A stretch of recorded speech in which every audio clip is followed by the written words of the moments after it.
تو جب نبی صلی اللہ علیہ وسلم نے فرمایا نا کہ تم موت کے بعد دوبارہ زندگی ملے گی، تمہیں اللہ کے سامنے حساب و کتاب دینا ہے، تو وہی مشہور سوال تھا سأل سائل بعذاب واقع۔ اللہ فرماتے ہیں یہ لوگ آپ سے پوچھتے ہیں وہ کب واقع ہوگا، جو عذاب واقع ہونے والا ہے اس کے بارے میں ایک سائل نے پوچھا۔ اللہ فرماتے ہیں واقع کب ہوگا یہ تو میں نہیں بتاؤں گا، میرا اصول ہی نہیں ہے کہ میں قیامت کا علم بتا دوں، لیکن اتنی بات ہے للکافرین لیس لہ دافع، جو بھی اللہ کا منکر ہے، اللہ کو نہیں مانتا، اللہ کے حکام کو فالو نہیں کرتا، جب وہ عذاب آئے گا تو دنیا کی کوئی طاقت اس عذاب سے ان کو بچا نہیں سکے گی۔ تعرج الملائکۃ والروح الیہ فی یوم کان مقدارہ 50,000 سنہ، 50,000 سال کا ایک دن ہوگا۔ کہیں 1,000 سال اللہ نے ذکر کیا میدان حشر کے بارے میں، کہیں 50,000 سال۔ تو علماء نے بیان کیا یہ لوگوں کے حالات کے حساب سے ہوگا۔ یہ ٹائم کے جو یونٹ ہے نا یہ ہر ایک کے حق میں مختلف ہوتے ہیں۔ دیکھو جب ہم پیدا ہوئے تو ہم کائنات کو بننے کے اربوں سال کے بعد پیدا ہوئے ہوں گے نا، تو کیا ہمیں انتظار کرنا پڑا؟ بولو نا کیا ہو گیا؟ اگر ہمیں اللہ انتظار کرواتا ابھی تم عالم ارواح میں ہو، 1 ارب سال کے بعد تمہارا نمبر آئے گا، تو میں تو بوریت سے مر چکا ہوتا۔ کیا خیال ہے بھائی؟ جہاں فلائٹ 1 گھنٹہ لیٹ ہو جائے انتظار میں آدمی ٹینشن میں چلا جاتا ہے، لیکن ہم تو جب آئے تو ہمیں تو لگا کہ کائنات کی ابتدا آج سے ہو رہی ہے جب ہم نے ہوش سنبھالا، کیونکہ ہمارے وہ یونٹ جو تھے نا، جو وقت کی اکائیاں ہیں، وہ ہمارے حق میں اسٹارٹ ہی نہیں ہوئی تھی۔ تو اسی طرح مرنے کے بعد جو مردے کے لیے جو ٹائم کے یونٹ ہے نا وہ چینج ہوتے ہیں، ورنہ جو مردہ بیچارہ 20,000 سال پہلے دفن ہوا ہے وہ تو قبر میں کوئی عذاب نہ بھی ہو رہا، وہ تو پڑے پڑے ہی بور ہو گیا ہوگا کہ اللہ قیامت لے آ، میں تو ٹینشن میں آ گیا ہوں، 20,000 سال ہو گئے مجھے۔ تو اس کو تو ایسا نہیں لگے گا کہ 20,000 سال ہو گئے، وہ جب دوبارہ اس کو اللہ تعالیٰ اٹھائیں گے تو نیک لوگوں کو تو لگے گا ابھی ہم سوئے تھے اور ابھی ہمیں کسی نے آ کے اٹھا دیا۔ جیسے گہری نیند میں جب انسان سوتا ہے کئی گھنٹے بعض دفعہ سوتا ہے، کوئی آ کے اٹھائے تو اس کو لگے گا یار ابھی تو میں سویا تھا، ابھی آپ نے اٹھا دیا ہمیں۔ تو سوتے ہوئے آدمی کے ٹائم کے یونٹ الگ ہوتے ہیں، مرنے کے بعد کے ٹائم کے یونٹ الگ ہوتے ہیں، عالم ارواح کے الگ تھے۔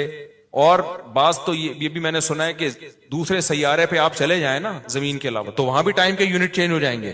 تو اسی طرح آخرت کے ٹائم کے یونٹ بالکل الگ ہے۔ ایک دن 50,000 سال کی، دنیا کا جو 50,000 سال ہے نا وہ وہاں کا ایک دن ہوگا۔ کسی کے حق میں 1,000 سال، کسی کے حق میں 50,000 سال۔ یہ وہ ہے جب حساب و کتاب جس میں ہوگا تو اللہ نافرمانوں کو عذاب سے پہلے نا حساب و کتاب کا عذاب دیں گے۔ اللہ ہم سب کو اس عذاب سے محفوظ رکھے، جس کو قرآن نے ایک جگہ بیان کیا یجعل الولدان شیبا، وہ ایسا دن جو بچوں کو بوڑھا کر دے، ایسا دن یفر المرء من اخیہ، انسان اپنے بھائی سے دور بھاگے۔ اس لیے بڑے بڑے اللہ والے وہ جہنم سے زیادہ پناہ مانگا کرتے تھے میدان حشر کی سختیوں سے۔ جہنم تو اس سے زیادہ سخت ہے، لیکن میدان حشر کوئی کم چیز نہیں ہے، وہ کوئی کم عذاب نہیں ہے۔ تو اللہ فرماتے ہیں کہ 50,000 سال کے برابر ایک دن ہوگا۔ فاصبر صبرا جمیلا انہم یرونہ بعیدا، جب مشرک بار بار کہتے بھائی چھوڑو ابھی لے آؤ نا ابھی لے آؤ، تو نبی صلی اللہ علیہ وسلم کو پریشانی ہوتی کہ بھئی اللہ وقت بتاتا کیوں نہیں ہے، بتا دے تاکہ میری جان چھوڑیں یہ لوگ۔ تو اللہ نے پیغمبر صلی اللہ علیہ وسلم کو تسلی دی، فاصبر صبرا جمیلا، اے نبی آپ صبر جمیل کریں۔ صبر جمیل وہ صبر ہے جس میں ذرا بھی شکایت نہ ہو۔ انہم یرونہ بعیدا، اے نبی یہ لوگ سمجھتے ہیں اس کے آنے میں بہت ٹائم ہے، لاکھوں کروڑوں سال ہیں، ونراہ قریبا، جبکہ ہم دیکھ رہے ہیں بس آنے والی ہے۔ کیوں؟ جب آپ مر گئے نا، ابھی دیکھو ہو سکتا ہے 1,000 سال باقی ہوں قیامت آنے میں، ہو سکتا ہے 20,000 سال باقی ہوں، لیکن ہمارے مرنے کے بعد ہمیں نہیں لگے گا 20,000 سال، ہمیں تو ایسا لگے گا ابھی ہم مرے تھے اور اتنی جلدی اللہ نے قیامت قائم کر لی۔ تو ہمیں تو اپنی موت کے حساب سے چلنا ہے بھائی، ہمیں کیا پتا کہ ہمیں کیا کرنا ہے اس سے کہ 50,000 سال بعد قیامت آئے یا 1 کروڑ سال بعد آئے۔ جب ہم مر گئے تو ہماری قیامت واقع ہو گئی ہے، ٹائم کے یونٹ ہمارے حق میں چینج ہو جائیں گے۔ تو اس لیے اللہ کہتے ہیں انہم یرونہ بعیدا، اے نبی یہ سمجھتے ہیں بہت بعد میں آئے گی قیامت، ونراہ قریبا، ہم تو دیکھ رہے ہیں کب ہے، بالکل قریب ہے، کوئی زیادہ ٹائم نہیں ہے۔ یوم تکون السماء کالمہل، اللہ فرماتے ہیں جس دن آسمان تیل کی تلچھٹ کی طرح ہو جائے گا، ایسے پگھل جائے گا آسمان، اتنی بڑی تباہی آنے والی ہے اس کائنات پہ۔ اقترب للناس حسابهم وهم فی غفلۃ معرضون، اللہ فرماتے ہیں لوگوں کے لیے حساب و کتاب کا دن قریب سے قریب تر آتا چلا جا رہا ہے، لیکن وہ اپنی غفلت میں ہماری آیات سے اعراض کر رہے ہیں۔ جیسے جیسے ہمارے قدم موت کی طرف جا رہے ہیں نا، دنیا ہم سے بچھڑنے والی ہے، اور ہم ایسے بے وقوف اور پاگل ہیں کیک کاٹ کاٹ کے خوشیاں منا رہے ہیں۔ خوشیاں منا رہے ہیں ہم کیک کاٹ کاٹ کے کہ ہم 56 سال کے ہو گئے. ابے تو اور موت کے قریب ہو گیا ہے. پھانسی کے پھندے پہ لٹکنا تھا, کسی نے یہ مائک اٹھا کے پھینک دو خدا کے لیے. کل بھی اتنا خراب تھا ہمارے گلے کا, تو پھر بھی کوئی علاج ہے, اس کا کوئی علاج نہیں ہے. تو آپ نے خطیبوں کی میمز دیکھی ہیں ممبر پہ نا, مائک اٹھا کے پھینک دیتے ہیں, دیکھا ہے نا.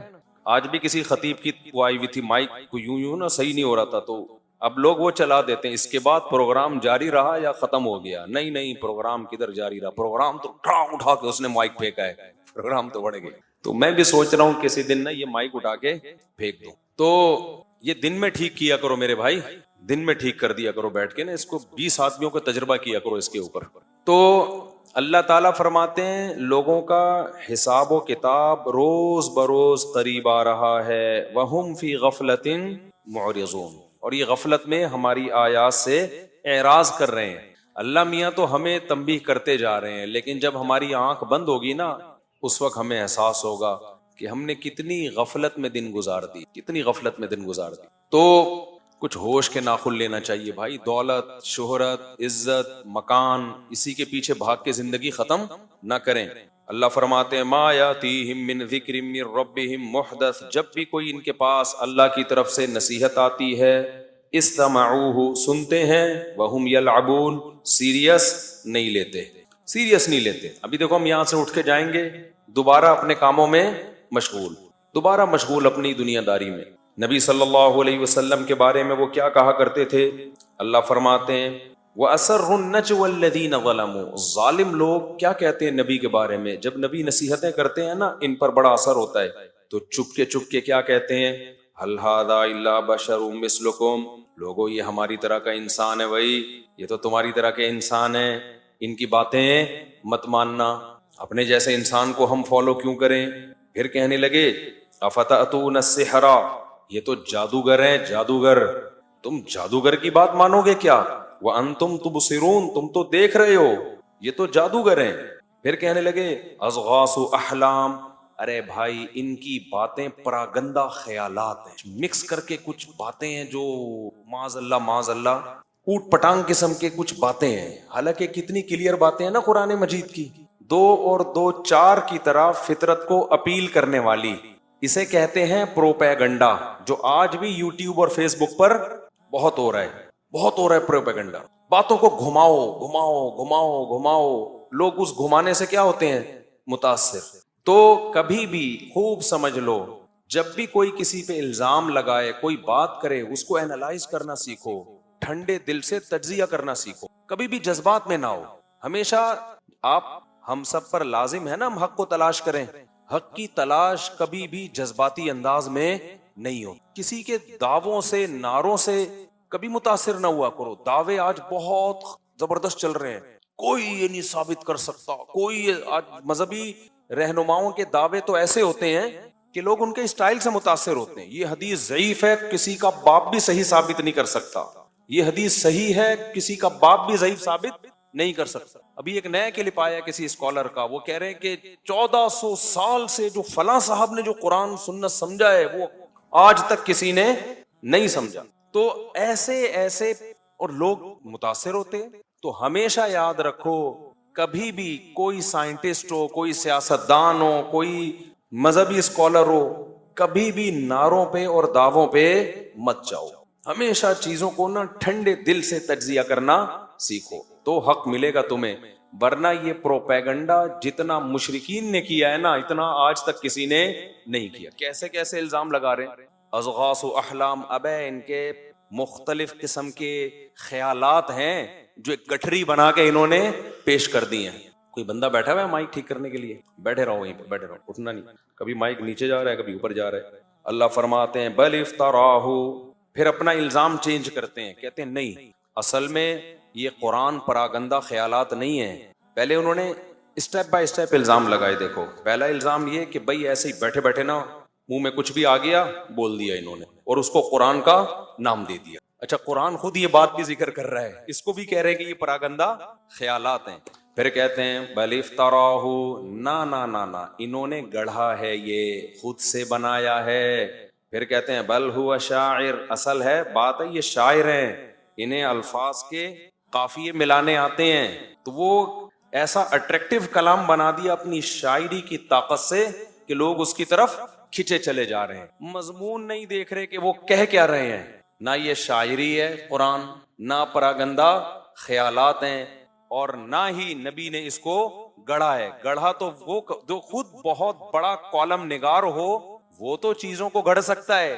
جس نے 40 سال کبھی الف اور بے نہ لکھا ہو، الف اور با کا فرق نہ جانتا ہو، وہ اچانک ایسا کلام کیسے گڑھ سکتا ہے جس کی طرف لوگوں کی طبیعت مائل ہو رہی ہو. تو اللہ فرماتے ہیں یہ دیکھو فَلْيَأْتِنَا بِآيَةٍ كَمَا أُرْسِلَ الْأَوَّلُونَ، اگر یہ ان کا کلام نہیں ہے، اللہ کا کلام ہے، تو کوئی معجزہ لے کر آئیں یہ ہمارے سامنے، یوں کریں اور چشمہ جاری ہو جائے. ایسے ایسے الزامات. پھر یہ کہتے تھے یہ بشر ہیں، تو اللہ نے اس کا جواب دیا وَمَا أَرْسَلْنَا قَبْلَكَ إِلَّا رِجَالًا نُوحِي إِلَيْهِمْ، دیکھو ہم نے جتنے پیغمبر بھیجے ہیں سارے مرد ہی بھیجے ہیں، کسی فرشتے کو ہم نے پیغمبر نہیں بنایا. فَاسْأَلُوا أَهْلَ الذِّكْرِ إِن كُنتُمْ لَا تَعْلَمُونَ، تم علماء سے پوچھو اگر تمہارے پاس علم نہیں ہے. کس سے پوچھو؟ علماء سے. کیونکہ دلیل بعض دفعہ عقل سے، صرف عقل کی بات کو نہیں کہتے، جو ہسٹری سے جو چیز نقل ہوتی ہے اس کو بھی کیا کہتے ہیں؟ دلیل. اللہ کہتے ہیں جتنے پیغمبر پہلے آئے ہیں تو تم اہل علم سے پوچھو جن کے پاس تاریخی کتابوں کا، آسمانی کتابوں کا علم ہے. تمہارے پاس علم نہیں ہے تو جن کے پاس علم ہے ان سے پوچھو.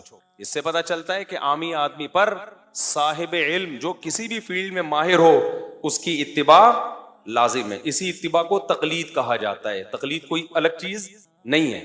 بعض لوگ کہتے ہیں یہ اہل علم سے پوچھا تو جائے گا لیکن دلیل کے ساتھ، دلیل کے ساتھ اگر وہ بات کریں تو پھر مانا جائے گا، دلیل کے بغیر بات کریں تو نہیں مانا جائے گا. جو صاحب علم، ابھی پھر میں اس ٹاپک میں گھسوں گا تو اس کو یہیں چھیڑ دیتے ہیں کیونکہ بہت دفعہ اس پر میں بیان کر چکا ہوں. خلاصہ یہ ہے کہ جو صاحب علم، جس کے علم پر آپ کو اعتماد ہو کہ وہ خود گمراہ نہیں ہے، اس سے اگر دلیل پوچھ کے چلو گے تو پھر یہ دلیل کی اتباع کہلائے گی، صاحب علم کی اتباع نہیں کہلائے گی. صاحب علم دلیل کے پیچھے چلے گا اور عامی آدمی اس صاحب علم کے پیچھے چلے گا جس کے بارے میں یقین ہے کہ یہ دلیل کو فالو کرتا ہے. ہاں خود ہی دلیل کو فالو نہیں کرتا، اس کی اتباع اندھی تقلید ہے، وہ حرام اور ناجائز ہے. اور اللہ میاں نے یہ جو کہا ہے کہ اہل علم سے پوچھو، تو یہ اس لیے تھوڑی کہا ہے کہ پوچھو پھر عمل نہیں کرو. پوچھنے کا حکم کیوں دیا گیا ہے کہ جو جواب ملے آگے اس جواب میں اس کو فالو کرنا ہے ہم. چلو بھائی آگے اللہ تعالیٰ فرماتے ہیں کہ اہل علم سے پوچھو جتنے پیغمبر پہلے آئے ہیں سارے کیا تھے؟ مرد. اس سے پتہ چلتا ہے کہ نبی نور نہیں ہوتے، فرشتے نہیں ہوتے، نبی بھی کیا ہوتے ہیں؟ مرد ہوتے ہیں. انسان کی دو قسمیں ہیں، مرد اور عورت. تو یہ بشر کی قسمیں ہیں کہ نہیں ہیں؟ تو اس سے پتہ چلتا ہے بھائی جو لوگ نبی کی بشریت کا انکار کرتے ہیں وہ بھی اس آیت کے منکر ہیں. ہمارے نبی بشر بھی تھے اور بشر کی دو قسمیں مرد اور عورت، ان میں کیا تھے؟ مرد تھے. کیونکہ دونوں جنسوں میں اللہ نے مرد کو عورت سے افضل بنایا ہے. فیمنسٹ لوگ آج کل کیا کرتے ہیں؟ عورت اور مرد کو ایک جیسا بنا دیا نا انہوں نے. تو اللہ نے پیغمبروں کو مرد اس لیے بنایا کہ مردوں میں کوالٹیز، بولو گھبراؤ نہیں، بار بار کیا ابھی یہاں کوئی نہیں دیکھ رہا تم. پھر مجھے نیچے کمنٹس آتے ہیں یہ تو ہمیشہ مردوں کو فیور کرتا ہے، یہ آدمی کے حقوق پہ تو کبھی بات ہی نہیں کرتا. میں جتنا خواتین کے حقوق پہ بات کرتا ہوں کوئی بھی نہیں کرتا. میں پائیدار بات کرتا ہوں، ہوائی بات پھینکتا نہیں ہوں خواتین کے حقوق کے نام پہ جو خام خامے پھینکے جا رہے ہیں. اور عورت اپنے آپ کو شوہر کے ماتحت سمجھے گی تو اس میں عورت کو بھی فائدہ ملے گا، کیونکہ مرد اسی عورت کو دل دیتا ہے جس کے بارے میں سمجھتے ہیں میری فرما بردار ہے. جب مرد کو پتہ چل جائے یہ مجھے اور اپنے آپ کو برابر سمجھتی ہے تو مرد اس کو سے وفا کرنا چھوڑ دیتا ہے. یہ مرد کی یہ فطرت ہے. وہ پھر وسیم سے شادی نہیں کر لیتا.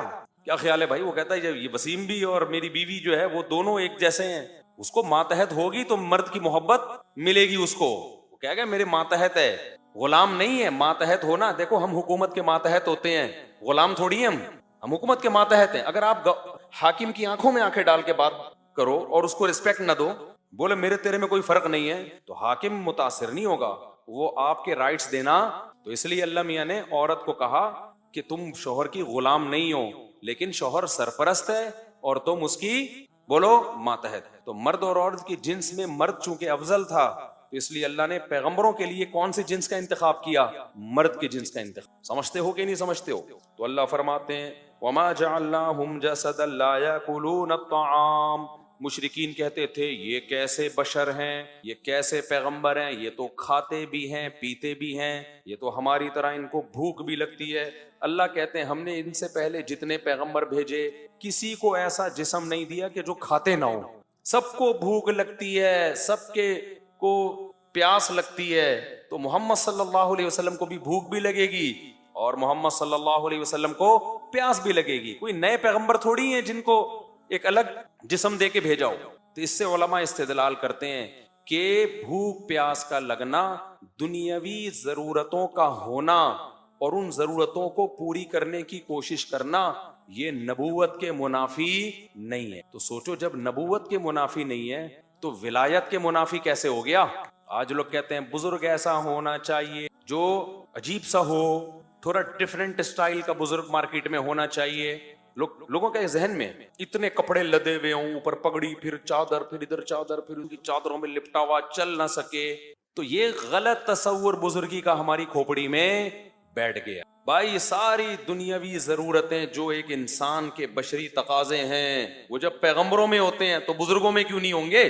بزرگ کو دوڑنے کا بھی دل کرے گا، کیونکہ انسان کی جو باڈی ہے نا وہ اگر چلے پھرے نہیں، جیسے کھائے گی نہیں تو مرے گی کہ نہیں مرے گی، ایسے ہی انسانی باڈی کو چلنے اور دوڑنے کی بھی ضرورت ہے۔ میڈیکل سائنس کہتی ہے 24 گھنٹے میں دل کا ایک دفعہ زور زور سے دھڑکنا یہ دل کی صحت کے لیے انتہائی ضروری ہے۔ اب دھڑکے گا کیا؟ کرنٹ لگا کے دھڑکائے؟ چلے گا، دوڑے گا، بھاگے گا، کلابازیاں کھائے گا تو دل ایک دفعہ زور سے دھڑکے گا۔ اگر یہ نہیں ہوگا تو دل آہستہ آہستہ بیٹھنا شروع۔ تو اس کے لیے اب کیا کریں؟ کتا پیچھے بھگائے انسان اپنے؟ اس کے لیے ظاہر ہمارے نبی میدان جنگ میں گھوڑوں پہ سوار ہوئے، دوڑے بھی ہیں، امی عائشہ کے ساتھ آپ نے دوڑ کا مقابلہ کیا ہے، صحابہ دوڑتے تھے، سلمہ ابن اکوع گھوڑے سے تیز دوڑتے تھے۔ اور آج جو دینداری کا تصور دماغ اور کھوپڑی میں ڈال دیا ہے کہ یہ عالم ہیں، یہ مفتی ہیں، یہ چونکہ بہت بڑے بزرگ ہیں، یہ دوڑ کیوں رہے ہیں؟ تو یہ جہالت ہے، بہت بڑی جہالت ہے، اس کو اپنی کھوپڑی سے بولو نکالو۔ جو نہیں دوڑ رہا اس پہ اشکال کرو کہ یہ کیسے بزرگ ہیں، ان کو تو کل ہارٹ اٹیک ہو جائے گا، ان کو تو کولیسٹرول کا ڈبہ بن جائیں گے۔ یہ دوڑنا ضروری نہیں ہے، چل واکنگ تو کریں نا۔ میں ایسے پیروں کو جانتا ہوں جس جگہ بیٹھے ہیں نا اب تک بیٹھے ہوئے ہی ہیں، میں نے کبھی ان کو چلتے ہوئے نہیں دیکھا۔ ایسے پیر ہیں کہ میں کیا اشارے کروں، وہ بڑے وہ بیٹھے ہوئے ہی ہیں، مجھے تو لگ رہا ہے کہیں زمین نے نیچے سے کھانا نہ شروع کر دیا ان کو، کبھی نہیں چلتے ہوئے دیکھا ان کو۔ تو بھائی یہ پروگرام نہیں ہے، یہ اسلام کا بنایا ہوا پروگرام نہیں ہے۔ نبی نے فرمایا کہ اللہ کو طاقتور مومن کمزور مومن سے زیادہ محبوب ہے۔ تو بھاگتا، دوڑتا، چلتا، اچھلتا، کودتا، سارے کام کرے انسان۔ عبادت کے وقت عبادت ہو، کھانے کے وقت کھانا ہو، نیند کے وقت نیند ہو، دوڑنے کے وقت دوڑنا ہو۔ تو مشرکین کے دماغ میں بھی نا یہ وہم بیٹھ گیا تھا کہ محمد صلی اللہ علیہ وسلم تو بازار میں جا کے خریداری کر رہے ہیں، یہ کیسے پیغمبر ہیں؟ اللہ نے کہا جتنے بھی پیغمبر ہم نے بھیجے سارے پیغمبر کھانا بھی کھایا کرتے تھے، وَيَمْشُونَ فِي الْأَسْوَاقِ، اور بازاروں میں خریداری بھی کیا کرتے۔ ہاں بازار بدترین جگہ ہے، بلا ضرورت جانا نہیں چاہیے۔ آگے اللہ تعالیٰ فرماتے ہیں کہ پھر اللہ نے پچھلی امتوں کی ہلاکتوں کا ذکر کیا، پھر اللہ تعالیٰ نے اس کائنات میں جو اللہ کی قدرت کے شمار دلائل ہیں ان کا بہت زیادہ تذکرہ کیا۔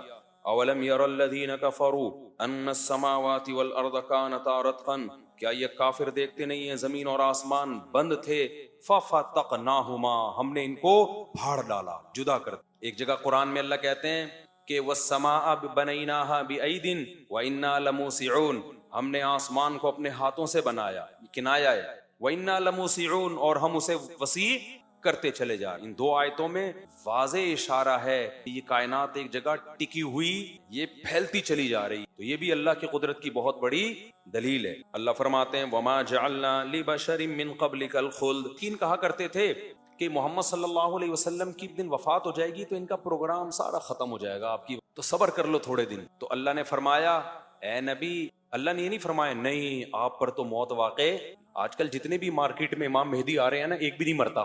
چند سال پہلے امام مہدی آئے تھے، وہ مرے تو مر گیا بیچارہ، تو اس کے بارے میں کہا مرے نہیں ہیں، غائب ہو گئے ہیں۔ جتنے بھی مارکیٹ میں امام مہدی آ رہے ہیں وہ مر نہیں رہے ہیں، وہ کہاں غائب ہو رہے ہیں اور قرب قیامت میں دریافت ہوں۔ تو اللہ پیغمبر کے بارے میں فرما رہے ہیں کہ اے نبی، یہ آپ کو ڈرا رہے ہیں یا آپ کے بارے میں باتیں کر رہے ہیں کہ آپ دنیا سے چلے جائیں گے تو آپ کا سارا جو سیٹ اپ تھا وہ ختم ہو جائے گا اسلام کا. تو اللہ نے یہ نہیں فرمایا نہیں نہیں آپ دنیا سے نہیں جائیں گے, نا نا نا. اللہ نے فرمایا وما جعلنا لبشر من قبلک الخلد, اے نبی ہم نے آپ سے پہلے کوئی ایسا انسان پیدا نہیں کیا جو ہمیشہ زندہ رہے, لہذا آپ پر بھی موت واقع ہوگی. افئن متا, لیکن اتنی بات ہے اگر آپ پر موت واقع ہوگی تو فہم الخالدون, تو کیا یہ ہمیشہ رہیں گے؟ یہ آپ کو تو موت کے تانے دے رہے ہیں اور خود موت سے غافل ہو گئے ہیں. اس لیے کہتے ہیں دوسرے کی موت کی فکر کے بجائے کس کی فکر کیا کرو؟ اپنی موت. میں مروں گا تو میرا کیا ہوگا؟ آگے اللہ فرماتے ہیں کل نفس ذائقۃ الموت, ہر نفس نے موت کا ذائقہ, ہر نفس نے موت کا ذائقہ چکھنا ہے. وَنَبْلُوكُمْ بِالشَّرِّ وَالْخَيْرِ فِتْنَةً, لیکن اللہ فرماتے ہیں یہ تو گورا بھی مانتا ہے کہ ہر نفس نے موت کا ذائقہ چکھنا ہے. یہاں تک تو سب ہندو عیسائی سکھ اختلاف, کوئی اختلاف نہیں. اختلاف اس میں وَنَبْلُوكُمْ, اللہ کہتے ہیں جب تک ہم تمہیں زندگی دے رہے ہیں نا ہم تمہیں آزمائیں گے. اللہ تعالیٰ نے ارشاد فرمایا کیا یہ ممکن ہے کہ مسلم یعنی جو فرما بردار ہے اور جو اللہ کی نہ مان کے چلے تو دونوں کا انجام ایک جیسا ہو؟ یہ کیسے ممکن ہے؟ اس میں میں نے کئی مثالیں دی تھی کہ جو لوگ آخرت کا انکار کرتے ہیں کہ آخرت نہیں ہے, وہ دلیل کیا دیتے ہیں کہ بھائی مٹی ہو کے ہم ختم, نظر تو کچھ نہیں آ رہا. تو اپنے زعم کے مطابق وہ بڑی عقل کی بات کر رہے ہوتے ہیں کہ یار یہ پاسبل نہیں ہے, یہ ممکن نہیں ہے. لیکن اللہ نے ایک اور بات کر دی کہ اگر یہ ممکن نہیں ہے اور ایسا نہیں ہوگا, اس کا مطلب اچھا کرو برا کرو رزلٹ بولو بھائی ایک جیسا. تو یہ اس سے زیادہ عجیب ہے کہ نہیں ہے؟ اللہ نے فرمایا کہ اس سے زیادہ عجیب ہے یا نہیں ہے. اور تم جس وجہ سے یہ عجیب سمجھ رہے ہو نا کہ مٹی ہو کے ختم کے دوبارہ کیسے, تو تمہیں یہ عجیب لگ رہا ہے, غور کرو گے تو یہ قابل تعجب ہے نہیں, کیونکہ اس سے زیادہ عجیب عجیب کام اللہ کر رہا ہے. تو دیکھ کے بھی کہہ رہے ہو کہ نہیں ہوگا. کیا انداز ہے دیکھو قرآن کا کہ اسی مٹی سے تو بنایا, یہ عجیب کام تھا کہ نہیں تھا؟ کیا ہو گیا؟ تو میں یہ عرض کر رہا تھا کہ یہ عجیب اللہ نے فرمایا کہ تمہیں لگتی ہے عجیب بات کہ مٹی سے دوبارہ کیسے بنو گے, اس وجہ سے تم مانتے نہیں ہو. تو اس کے دو جواب دیے گئے ہیں. بس کیا کریں, یہ موضوع ہے اتنا اہم نا, دماغ میں کھوپڑی میں یہ بات اگر بیٹھ گئی نا کہ حساب دینا ہے تو سارے مسئلے حل ہو جائیں گے. قانون سے کوئی بھی سیدھا نہیں بنتا, یاد رکھو. قانون سے بس اس وقت تک سیدھا چلتا ہے جب تک ڈنڈا سر پہ موجود ہو. اللہ کے خوف سے اگر لوگ سیدھے ہو جائیں نا تو دنیا کا نظام سارا تبدیل ہو جائے. تو اصل چیز تو اللہ کا خوف ہے. انسان پر جب تک اللہ کا خوف نہیں ہوگا وہ سیدھا راستہ اختیار نہیں چلے گا. آپ کو پتا ہے محمد ابن قاسم جو اسلامی ہیرو تھا, اس کو بلا کے قتل کر دیا خلیفہ نے. کس بات پہ؟ کوئی بغاوت کا کیس تھا, کوئی پھڈے بازی تھی آپس کی. اب جب اس کو قتل کیے جانا تھا تو اس نے وہ پورا نقشہ جو اس کے پاس تھا نا سندھ کا, وہ پورا نقشہ اس نے بادشاہ کے حوالے کیا ہے اپنی ذمہ داری پہ کہ ٹھیک ہے حکومت سے میرا اختلاف ہو گیا, حکومت مجھے قتل کر رہی ہے, لیکن میں حکومت سے دشمنی میں مسلم قوم کا نقصان نہیں کر سکتا. جو نالج میرے پاس ہے وہ میں دے کے جاؤں گا دنیا سے, حالانکہ اس سے حکومت کو فائدہ ہو رہا ہے کہ نہیں ہو رہا. لیکن وہ یہ نہیں دیکھ رہا کہ گورنمنٹ کو فائدہ ہو رہا ہے, وہ یہ دیکھ رہا ہے گورنمنٹ کو ہونے سے بہرحال مسلمانوں کا فائدہ ہے, مسلمان اسٹرانگ ہو جائیں گے. چاہے یہ حکومت مجھے قتل بھی کر رہی ہے لیکن میں حکومت کا بھلا اس لیے سوچ رہا ہوں کہ مسلمانوں کی حکومت ہے, مسلمانوں کا خلیفہ ہے, جیسا تیسا بھی ہے, کافروں سے 1000 گنا بہتر ہے. تو پورا نقشہ اس سمجھا کے گیا ہے. قتل ہونے کا فیصلہ ہے کہ بھئی ابھی گردن اڑا دیں گے اس کی تھوڑی دیر میں, اور پورا جو اس کے پاس نالج تھی نا وہ دے کر گیا ہے کہ میرے بعد اگر کوئی کمانڈر جاتا ہے وہاں پہ تو اسے وہ مشکلات نہ ہو جو مجھے ہوئی تھی. یہ کیوں کر رہا ہے؟ وہ حکومت سے دشمنی کسی کی ہو تو وہ خیر خواہی کرے گا؟ وہ اس لیے کر رہا ہے کہ اس کا آخرت پر بولو بھائی ایمان ہے. اسے پتا ہے اس کا بدلہ مجھے کہاں ملے گا؟ آخرت میں ملے گا. کتنے حکیم ہیں جن کے پاس صحت کے بڑے اچھے اچھے نسخے ہوتے ہیں, گنجے کے سر پہ بال اگانے کے نسخے. ایک مثال دے رہا ہوں, کوئی ایسا کینسر کا نسخہ, کوئی بھی چیز وہ نہیں کسی کے ساتھ شیئر کرتے. بہت سے حکیموں کے واقعات ہیں, وہ نسخہ اپنے ساتھ لے کے قبر میں چلے جاتے ہیں کہ ہماری تحقیق تھی تو ہماری محنت سے ہماری محنت دوسرا کیوں کیش کرائے بھائی. اگر ان کی نظر میں آخرت ہوتی, بے شک ہمارا نام نہیں ہے, دنیا فائدہ اٹھائے گی, لیکن آخرت میں ہمیں اجر ملے گا. تو انسانیت کی خدمت کو فوکس کرتے کہ نہیں کرتے؟ گھر میں آپ جب بوڑھے باپ کی خدمت کرتے ہو, کوئی دیکھنے والا ہوتا ہے؟ تو باپ کو بتائے آپ کو بتائے, ماں کی خدمت کرتے ہو, کوئی دیکھنے والا نہیں ہوتا, بعض دفعہ بیوی بچوں کے حقوق ادا کرتے ہو, کوئی تعریف کرنے والا نہیں ہوتا, بلکہ جس کے حقوق کر رہے ہو وہ خود تعریف نہیں کر رہی ہوتی. بعض دفعہ ایسے بھی ہوتا ہے, بعض ہوتے ہیں جو بیان نہیں سن رہی, آپ کے سر کے بال گر گئے ان کی خدمتیں کر کر کے, مگر اس نے کیا کرنا ہوتا ہے, بعض عورتوں نے جو بیان نہیں سن رہی, پہلے بار بار بتا رہا ہوں, کمنٹس آنا شروع ہو جاتی ہیں, عورتوں کے پیچھے پڑے رہتے ہیں, ان کی برائیاں ان کی کر ہی نہیں رہا میں آپ کی, میں تو آپ کے علاوہ کی چند ایک دو چار دنیا میں پائی جاتی ہیں ان کے بارے میں بتا رہا ہوں کہ انسان خدمتیں کر کر کے تھک جائے, بیگم پھر بھی کیا کرے گی, ایک عیب آپ میں پایا گیا وہ اسی کو ہائی لائٹ کر دے گی. منع کے ابا یہ اس دن میں نے برگر منگوایا تھا وہ لے کر نہیں آئے, خود تو کھاتے رہتے ہیں برگر, اور میرے لیے انڈے والا برگر لے آئے, ہمیشہ پیزا کھلایا ہے بھائی, آج کیا ہو گیا, انڈے والا کھا لو, لے تو آیا نا, اور میاں یہ خدمت کرتے کرتے خود انڈے والا برگر بن چکا ہوتا ہے اس کی شکل ایسی بن چکی ہوتی ہے بیچارے, تو پھر بھی خدمت کر رہا ہے, کس کے خوف سے, اللہ کے خوف سے. نیک عورتیں بھی ایسا ہی کرتی ہیں, شوہر سے وفا کرتی ہیں. بعض عورتوں کو پتا ہوتا ہے میرے میاں کے 10 عورتوں سے چکر ہیں, لیکن وہ خود اپنے کردار پہ آنچ نہیں آنے دیتی, کہتی میرا میاں خراب ہے, لیکن اس کا ناجائز فائدہ اٹھا کے وہ خود مردوں سے دوستی نہیں لگاتی. غلط عورت لگا دے گی دوستی, کہے گی میرا میاں کون سا نیک ہے, جب وہ میرے ساتھ وفا نہیں کر رہا تو میں وفا کیوں کروں. لیکن جس کے دل میں اللہ کا خوف ہوگا وہ کہے گی میرا میاں کیسا ہی زانی بد کردار ہو, مجھ سے قبر میں میرے بارے میں سوال ہوگا, میرے میاں کے بارے میں سوال نہیں ہوگا. وہ نہیں, میں ایسی عورتوں کو بھی جانتا ہوں جن کے میاں بد کردار ہیں, ان عورتوں کو لوگوں نے آفریں کی کہ طلاق لے لو ہم شادی کریں گے, ان عورتوں نے کہا نہ, میرا میاں چونکہ میرے بنیادی حقوق ادا کر رہا ہے تو میں اس کے ساتھ وفا کروں گی, میں بے وفائی کا تانا اور بے وفائی کا دھبا اپنے ساتھ لے کے قبر میں جانا نہیں چاہتی. تو سلام کرتا ہوں ایسی خواتین کو, یعنی بھائی وہ غلط کر رہا ہے تو مجھ پر جو شریعت نے ذمہ داری لگائی ہے میں وہ ذمہ داری پوری کروں گی جب تک وہ میرے بنیادی حقوق ادا کر رہا ہے. تو غلط کر رہا ہے, میں یہ نہیں کہہ رہا جو آدمی ایسا کر رہا ہے صحیح, لیکن کتنا بڑا ظرف ہے. تو یہ سب کس کے لیے ہو رہا ہے, موت کے بعد زندگی, موت کے بعد زندگی. فرعون کی زوجہ حضرت آسیہ, کیا وہ کم عیش و عشرت میں ہوں گی؟ بولو نا بھائی, کیا ہو گیا, کیا عیش و عشرت کی زندگی فرعون نے دی ہوگی اپنی زوجہ کو. بادشاہ تھا وَفِرْعَوْنَ ذِي الْأَوْتَادِ, اس کی سلطنت کے کھونٹے زمین میں گڑ گئے تھے. آج کوئی گورنمنٹ اتنی پاورفل نہیں ہوتی. اللہ نے تعبیر کی ہے, جیسے ایک ہوتی ہے کیل, ایک ہوتی ہے کھونٹا. کھونٹا گاڑ دو نا, بقرعید میں جانور لاتے ہیں نا کھونٹے سے باندھتے ہیں, چور جانور لے کے جاتا ہے کھونٹا وہیں رہنے دیتا ہے, اس کو پتا ہے کھونٹا نکالنا آسان کام نہیں. ہوشیار چور ہے وہ کہتے ہیں کھونٹا رہنے دو, بیل لے جاؤ یہاں سے. کھونٹے کا مطلب یہ گڑ گیا زمین میں, اب نہیں نکال سکتے اس کو. تو اللہ نے کیا فرمایا, جس کے کھونٹے زمین میں گڑ گئے تھے, اتنا پاورفل جس کو بغاوت کے ذریعے اس کی سلطنت کو الٹنا ممکن. یار بولنے پر پابندی کب, ایک دفعہ لکھ ڈائری میں لکھ کے لایا کرو.